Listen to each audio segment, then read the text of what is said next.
It's Richard Rennie here at Mystery Creek Field Days, day one.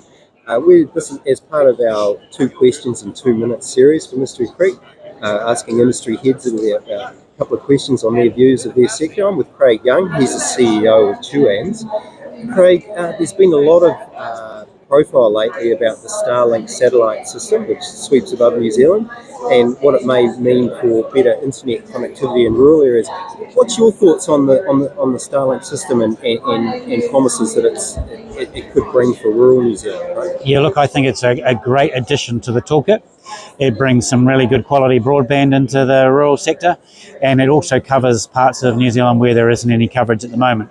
So from a competitive aspect as well, that's always a good step as well.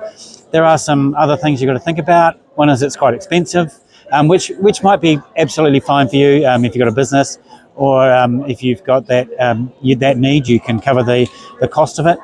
There are some other things. Obviously, Starlink is not a New Zealand company, so there are some customer service issues if things go wrong. Who do you call?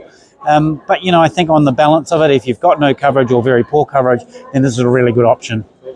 What do you think as a rural user who may be thinking about hooking into Starlink, and there's all the telcos are offering it or proposing to offer it as 100% coverage in the year to come, Craig, what do you think a couple of the things we should be aware of before we sign up? Because it's not a small amount, is it, to be on board with it? No, that's right. So the current service, which is broadband only, is around $160 a month for unlimited data. So that's a pretty good price. But, again, it's not the same as urban.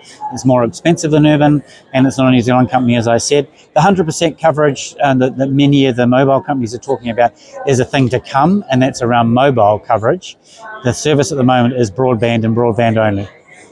And in terms of the ability to use your phone on that link, Craig, are there limitations around it's not going to be all about watching Netflix on your phone, is it? Absolutely not. So when these new services kick in 2024, it's going to be text only initially, and it may only be text only for certain parts of the day when there's a satellite covering the country. So until they build out a constellation of satellites, there won't be that 100%, and certainly not Netflix.